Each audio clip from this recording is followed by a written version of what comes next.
Hello and welcome to my Stamina Templar build and rotation video. The very first thing I'm going to go over is my gear. I am in 5 medium, 1 light, 1 heavy. I'm using Selines. However, if you do not like Selines, you can use Velodreth. They pull roughly the same DPS. However, I like Selines because of the higher stamina pool. There are 3 sets I use for 5-piece.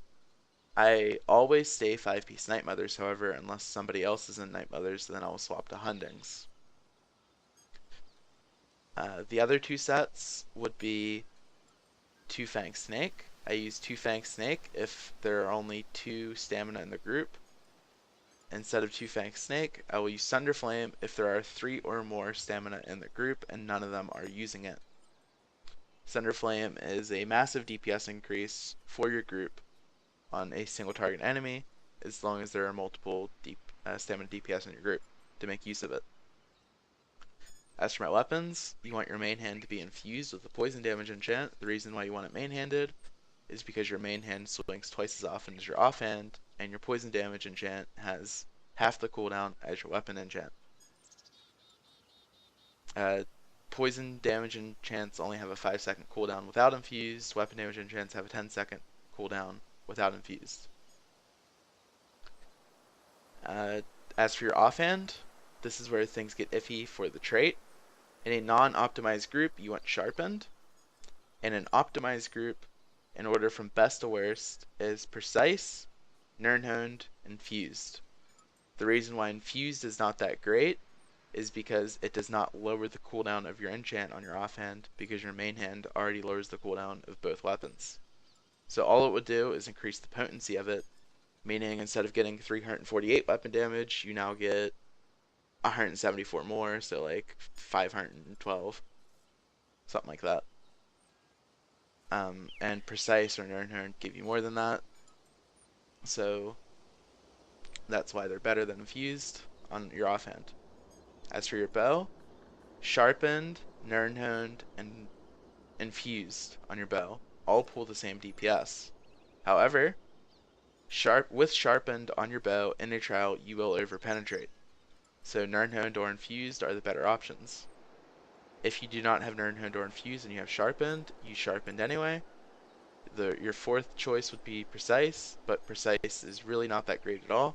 On a fracture dummy test, nirnhoned and sharpened were pulling 40.5k DPS. Precise was pulling around 38.5, so it was a 2000 DPS loss. As for my Mundus stone, I am currently still using Thief. I did multiple tests with Thief versus Warrior. Warrior was inconsistent, but it pulled higher DPS when at its best it was pulling higher than Thief, but it usually pulled roughly the same, and sometimes it pulled way lower. It was just wildly inconsistent, and Thief was the most consistent and pulled similar DPS anyway. With Thief, I was averaging on solo buffed 35.8 to 36.2. Warrior was 35.5 to 36.5. So, Warrior was really inconsistent. Thief was pretty consistent and pulled roughly the same. And in a trial, Thief will get buffed more than Warrior in a trial. So I believe on a Stamina Templar, Thief is still the go-to choice for your Mundus stone. As for my champion points, I'll try to do this quickly. I do 40 Mastered Arms, 52 Thaumaturge, 52 Precise Strikes, 20 Piercing, 56 Mighty. If I am in Night Mother's Gaze and Twice Fang Snake and somebody else is using Thunder Flame, I take 18 points out of Piercing and put 8 points into Precise Strikes and 8 points into Thaumaturge. As for my reds, this is very important. You want to put 43 into Hardy, 43 into Elemental Defender, 20 Spell Shield, 10 Medium Armor Focus. After you do this, you need to click Accept. And then you want to take 52 points into Thick Skinned and click Accept again. And then you want to put your remaining 52 points into Ironclad and click Accept again. The reason for this is because if you do not put Ironclad and Thick Skinned in last, they are bugged and you will not get their full effect, so you will take 5% more damage than you're supposed to. So make sure you put Ironclad and Thick Skinned in last. As for your greens, this is personal preference. You can do 100 tenacity, 100 mooncalf, or you can do 75-75. The sustain difference will be negligible. And you can put points in a Shadow Ward, Warlord for reduced break free cost, or Tumbling for reduced roll dodge cost. I personally prefer Shadow Ward because reduced block is always useful, whereas a lot of trials you never roll dodge, and in some trials you shouldn't really get CC'd either. But obviously in some trials you will get CC'd. So just put these points in depending on what you're doing, or just find a medium for both, or for all the trials, and stick with it. As for my abilities, if I can click, my front bar, I use Blood Craze. Blood Craze, in my opinion, is 20 times better than Rending Slashes. Rending Slashes only do like 200 more damage across the entire ability, and you lose like, once you're buffed up, you lose like 1.4k healing every 2 seconds. That can crit. So I just find Blood Craze to be way more useful than Rending Slashes. Again, personal preference. If you don't want the healing from Blood Craze, then go Rending. Power of the Light, Biting Jabs, Caltrops, Deadly Cloak, and Flawless Dawnbreaker. Caltrops, again, this is personal preference. Some people like having Beast Trap on their front bar and Caltrops on their back bar. I personally do not, so test for yourself, see which one's better, see which one you prefer, and stick with that. My back bar, I have Poison Injection, Restoring Focus, Endless Hail, Vigor, Beast Trap, and Crescent Sweep. Crescent Sweep is the ultimate you will use all the time. The reason I use Restoring Focus is because it is the strongest defensive ability in the game, in my personal opinion, because it gives both of the major buffs, minor vitality, and minor protection, and minor mending. So it gives 5 buffs in one, and they last for 16 seconds. Because the focus itself lasts for 18, but it also lingers for an additional 8 seconds after you leave it, so the ability actually lasts 26 seconds. And from it, you gain 16% damage mitigation overall, 8% more healing received, and 8% more healing done. Very, very strong ability. If you find yourself in a situation where you really do not need these stats, go ahead and throw Repentance on here for the minor endurance for more sustain. Okay, as for the rotation, you want to start with Endless Hail. So Light Attack, Endless Hail, Light Attack, Beast Trap, Light Attack, Poison Injection, swap immediately. Heavy Attack, Blood Craze, Light Attack, Power of the Light, Heavy Attack, Jabs, Light Attack, Caltrops, Light Attack, Deadly Cloak, Heavy Attack, Power of the Light, immediately bar swap. So immediately bar swap, Endless Hail, and then now since my ulti's up, after the Endless Hail, I will use Crescent Sweep, Light Attack, Crescent Sweep, and then continue going. So Light Attack, Beast Trap, Light Attack, Poison Injection. So now I would do 2 sped up rotations just so you can see the timing on Power of the Light and everything.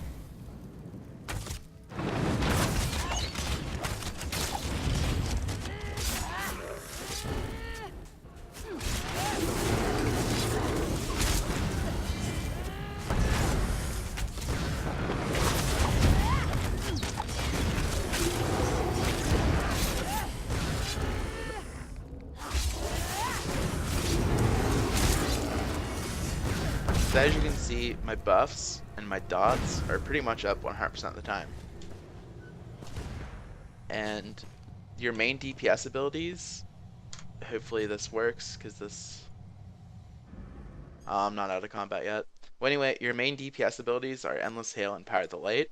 And as you could see if you were paying attention, Power of the Light and Endless Hail nearly had 100% uptime. So that's why this rotation is so great and smooth. So now we'll do a solo Parse on a 3-mil dummy. Remember that I am a Stamina Templar, so I do not have Major Fracture. So if I had somebody here applying Major Fracture for me, the results would be way higher. So I'll begin.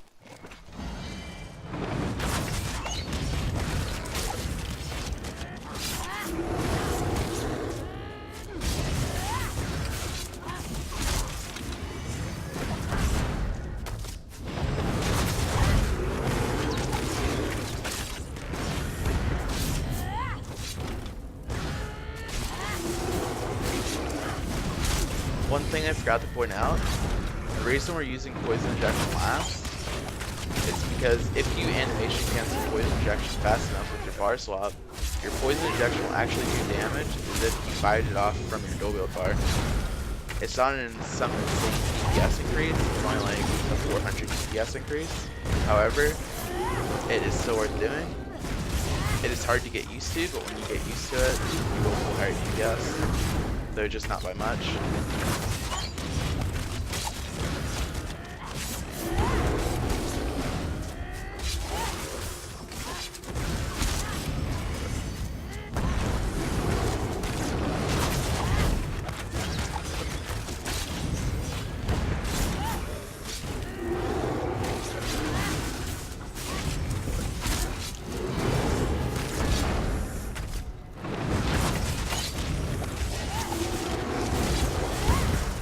Well, that was the highest solo parse I've gotten ever this patch. So, as you can see, solo buffed 36.7k DPS. This, like I just stated, this is slightly higher than it usually is. The crits were kind of lucky because I have 73% crit, 72 actually. So the DPS solo buffed usually looks around 36.3ish. That's probably the average. Around 36 to 36.3 is the average. With Fracture, it's around 40 to 41. So, Stamina Templars, in my opinion, are one of the best. I'm not going to say they're the best, but I believe them to be really strong for a stamina character because they don't have as much AoE as a Stam Slurk, but they have more survivability in the restoring focus. Some would disagree because crit surge, but I personally think that this ability right here is just so insanely strong, and you still have AoE in the form of jabs, and jabs are a really insane AoE ability and single target. So basically, they're a mix between the stamina classes.